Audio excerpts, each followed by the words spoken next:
Hey, welcome to part 6 of Church Live Streaming, the Essential Guide. In this section, we'll be talking about professional level microphones, connecting a basic mixer, more sophisticated automated mixing options, and computer audio interfaces. We'll be talking about mixing for live streams, special effects like reverbs and compressors, and the basic tools for getting a good live mix for yourself, your guests, small combos, or even a whole live worship band. Hey, if you've not seen our previous parts, I encourage you to go back to part 1 and work your way through all the material up to this point. We cover a lot of ground and we highlight a lot of important information. Otherwise, let's get started. Okay, so event streaming, we're going to talk about mixers and options. So here's where it starts to get really interesting. I'm going to, the stream that I used to do with the Choral Festival, I used this little Behringer Xenix mixer. And it had a USB out, but I didn't even bother with the USB out because I didn't have time to test if it was really going to be without delays. And a lot of times USB interfaces can't introduce delays. But basically, I brought in the house sound from it was a big, huge, the Holt Center for the Performing Arts is like this world-class theater that had a great, $200,000 soundboard. And there's no way I'm going to get a better mix than that. So I had him give me his sound, and I brought that into this mixer through probably channels 5 and 6. I don't remember, and no one cares. And then I brought in a MC mic into one of the channels, and I brought in some background music, and I took out a feed to record the whole session. And then I took all that and I brought it in through a Art CleanBox Pro. See it down there between the Touch Mix and the laptop. And that is a level converter. And what happens is when you take a professional level mixer, it has plus 4 dBm powered outputs that are balanced for studio gear to studio gear to studio gear to studio gear. And you take that into the headphone jack of a laptop, which is balanced for a cheap microphone that is a condenser, it's like an electric condenser microphone, that can't always and often can't handle the voltage that's coming out of that professional mixer. And you can overdrive your inputs and get gnarly sound, even though it's not loud enough. And you try to turn it up and it just sounds worse, and you don't know what in the heck's going on. It's because it's getting too much amperage and voltage for what it's able to handle. So this little box takes that professional level signal, turns it into a consumer level minus 20 dB signal, so it won't overdrive that little input jack. They're about $60. That's not the only one available, but it alleviates the or minus 10 dB, sorry, not minus 20. It alleviates that problem of a mismatch of line level signals. So then you get clean input, and you can record either you could record anything coming in off this mixer, I can record anything from the house going into that mixer and then through, or I could set up my own mics and do that feed and bring it through. I could set up a worship band and bring it through there. This little board's cool because it was like $200, and it had 4 channels, had a little compressor on it, which isn't a great compressor, but it's better than nothing. And I can, I've got an EQ for each, I think it's a semi-parametric, maybe it's just, I don't think it's even semi-parametric, but I've got 3 bands of EQ, and I've got effects built in. So I could actually run a small little house concert with 6 players, 5 players and a keyboard or something like that, and some pre-show music, and I can run it all through a little board like that for a couple $100 and bring it into my mix. And then I tell my XSplit or OBS to take that signal and bring it in. Now, the other thing that provides, it provides me 48-volt phantom power. So I get special effects, reverbs, and compressors and things like that, and I get 48-volt phantom power. 48-volt phantom power gets you into the realm of some really nice microphones. So like the mic I'm talking right now is a Encore Blue 200, and I got it for a buy one, get one free. There were $150 for 2 microphones. They're amazing handheld vocal microphones. So you can get some great mics out there. I would caution you when you get microphones, this is true of everything below probably the $600 range, maybe more, maybe $800 or $1,000 range. If you go buy a guitar, you go I'll tell you a story. I went and picked out a guitar when I was in high school, and I had a friend who was a great jazz guitar player. I said, "Hey, come help me," and he said, "Yeah, I'll come play guitars." And we went into the store. It was called the Sun Shop, and there was 25 Takaminis up on the wall that were all identical up on the top. They had 200, 300 guitars in there, but they had 25 of the same. It was a Dreadnought, full steel string guitar. And I liked it. Looked nice. We pulled them down off the wall, and we played every single one of them. Actually, he played every single one of them while I listened. And of those 25, 3 of them sounded really nice. And 10 of them sounded pretty crappy. And a bunch of them were okay. But those 3 were really nice. And then of those 3, we just focused in, and we picked the one that was the best. So when you pick a microphone, because the quality control just isn't like it used to be, and a lot of these things are made in China, and they're going through a production line, and they'll pull one out of 1,000 and say, this one works, and they'll keep them going, right? So when I went in to buy these blue microphones, and I want you to take this to heart because it's true on every type of microphone I've ever purchased, except the Shure SM57s and 58s seem to be the same no matter what you do. You could dunk them in water, and they still sound the same. But I said, how many of these do you have? We have 8. I said, bring them out.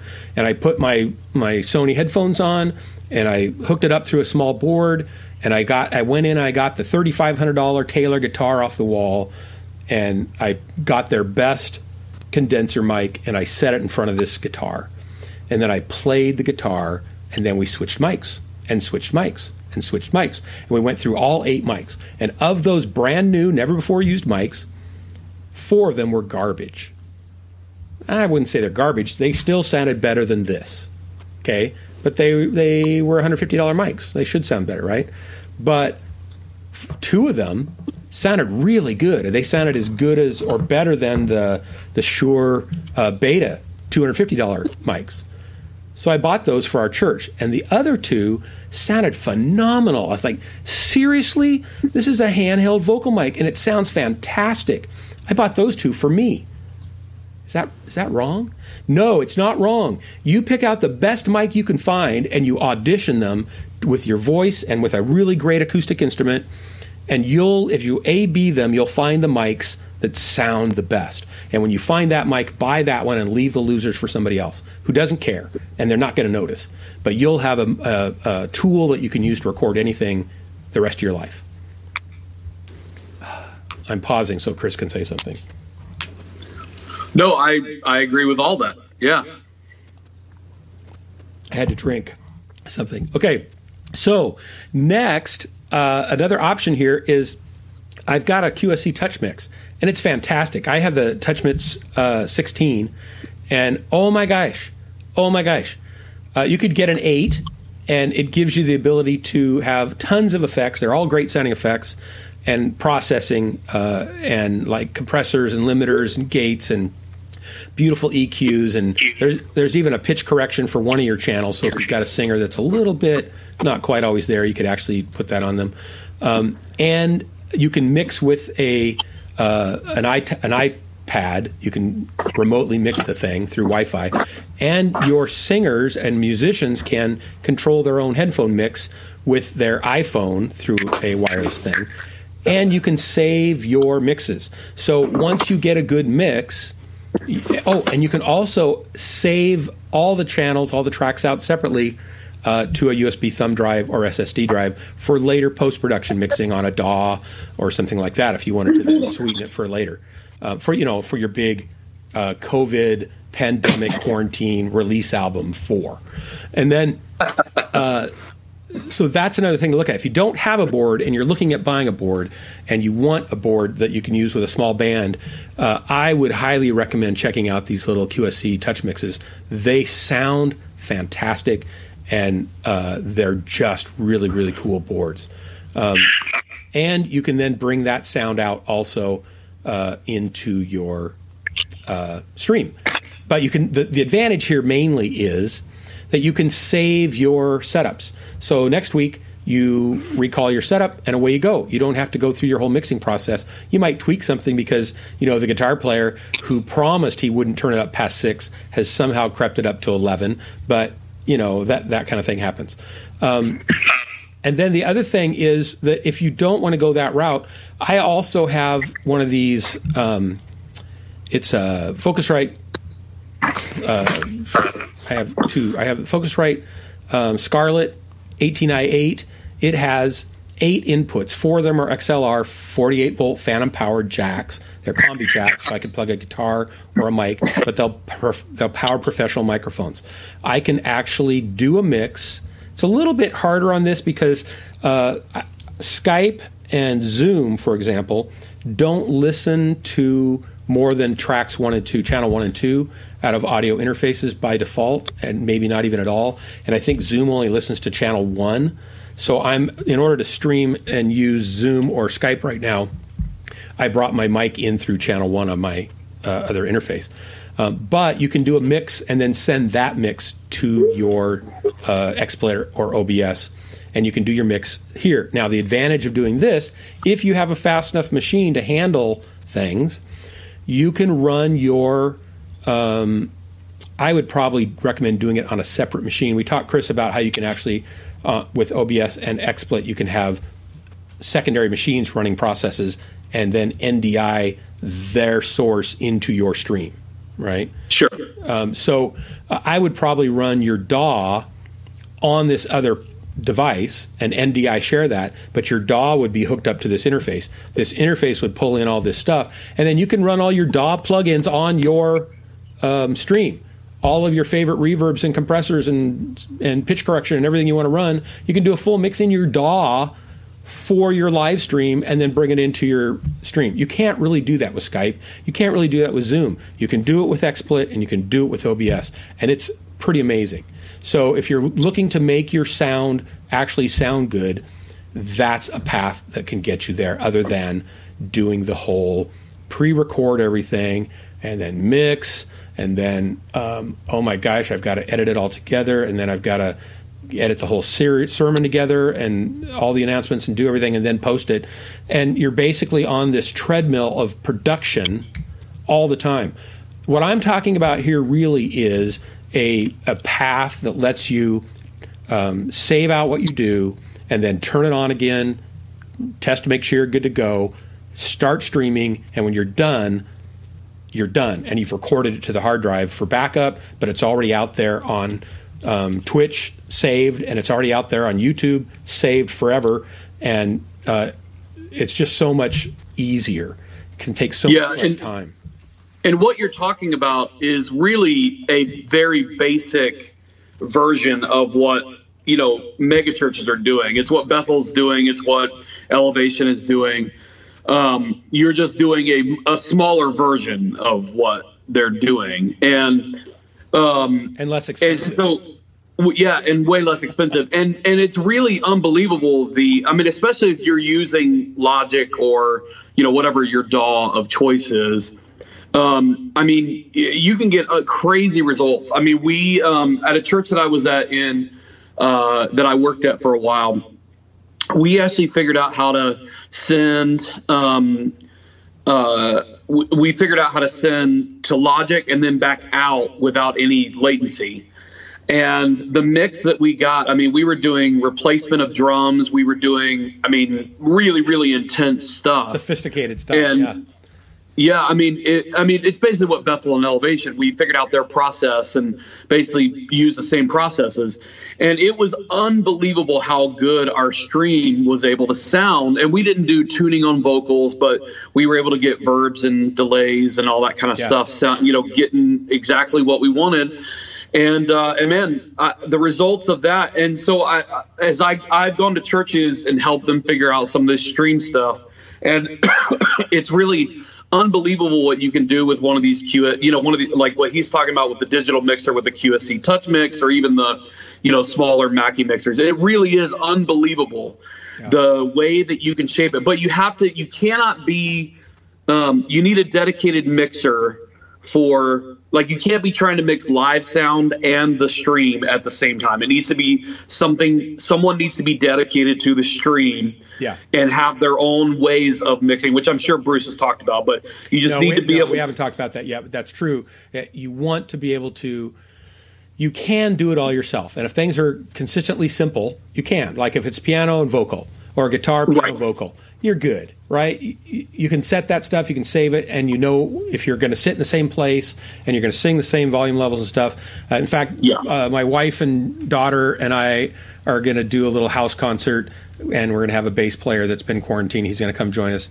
And we're going to do a little house concert, and we'll set that up, and then I'll go play, and because I'll know that the mix is good, and I'm not going to worry about it. So you can get away with simple stuff, but if you're doing a whole big production, no way. You've got to have full attention on whoever's doing the video switching and managing that, and someone who's doing the audio mixing. Yeah. You know, if you don't want it to sound like a board mix, and you want to be able to have any sort of automation that you can't set up beforehand, it needs to be a dedicated. But if you're doing something simple, like I'm talking about, if you've got a full band on stage, like last night I led worship for a church that is doing their live stream. You know, it's not a live stream. They're doing their stream for Sunday. And I led worship, and we basically filmed and recorded the thing last night. And so obviously you got a full band on stage. There's 10, 12 people on stage. There's 7 cameras and all that kind of stuff. It's a bigger production. You need someone who's dedicated to mixing the live stream. If it's something simple like what Bruce is talking about, then awesome. Set it up, leave it, and forget it. Hang on, I'm texting Miguel, see if he's ready to join us too. So the other thing that I didn't mention about the touch mix, and it's true of some of the other more sophisticated, newer. You know, I say sophisticated because they really are amazingly sophisticated.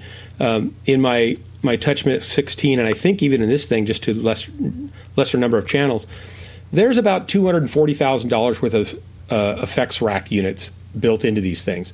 It's insane.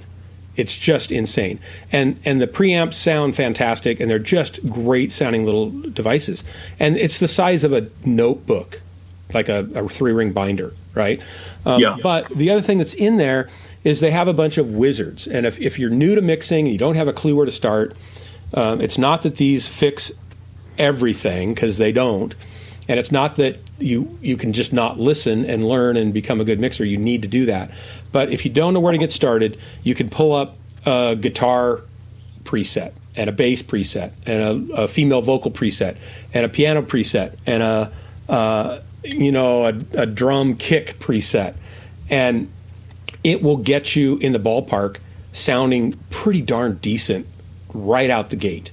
And you don't have to even barely know what you're doing. So they've made it simple. They've made it amazingly affordable for what you get, and they sound fantastic. So I would look really seriously hard at one of these little kinds of things. Even if you're just a gigging musician that goes out and plays now and then, and you want to have a tiny little sound system, this little Touch Mix 8 with a couple of, I really like the Yamaha mains that they have, the digital ones. They're sweet sounding on the top end. They're beautiful. But the QSC monitors are great too, mains. You could have a tiny little portable system that would just blow the doors off things, sound quality-wise and versatility-wise, with one of those things. So think of it as a bigger investment than, just your church streaming stuff, if it's you personally footing the bill for this kind of thing. And it really is crazy, Bruce. I mean, you know this. I think we've talked about this actually, is when I started doing this 20 years ago, I've been leading worship and I've been doing this for 20 years. And I remember my band. 24, aren't you?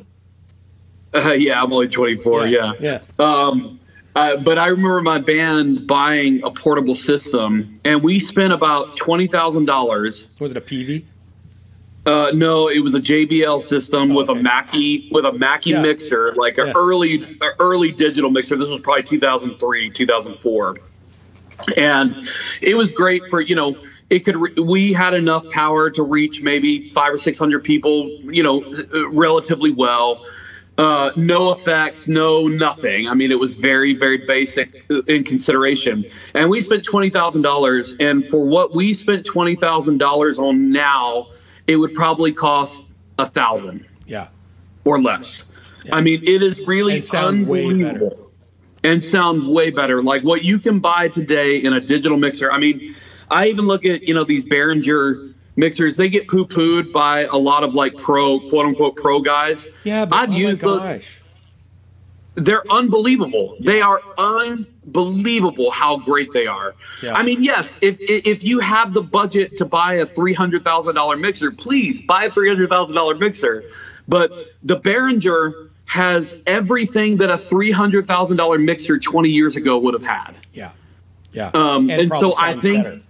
And probably sound better. Yes. Yeah. And so I think that like we just live in this age where I hear a lot. I work with a lot of churches, and I just go, guys, if you can figure out how to come up with $3,000 to $5,000 in a budget somewhere in the next year, I promise you, you do not have to sound bad. There is so much brilliant equipment that is available today, from XSplit to be able to do live stream stuff to what you can do in your rooms.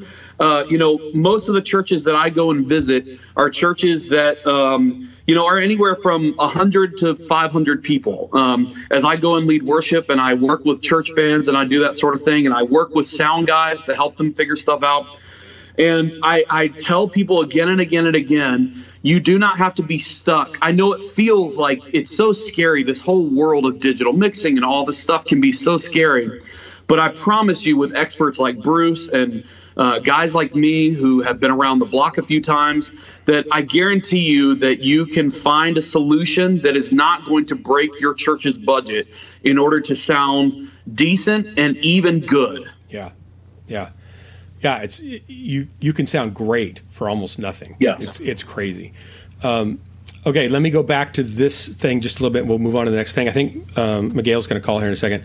So notice that there's two sets of headphones above that little Focusrite interface down there.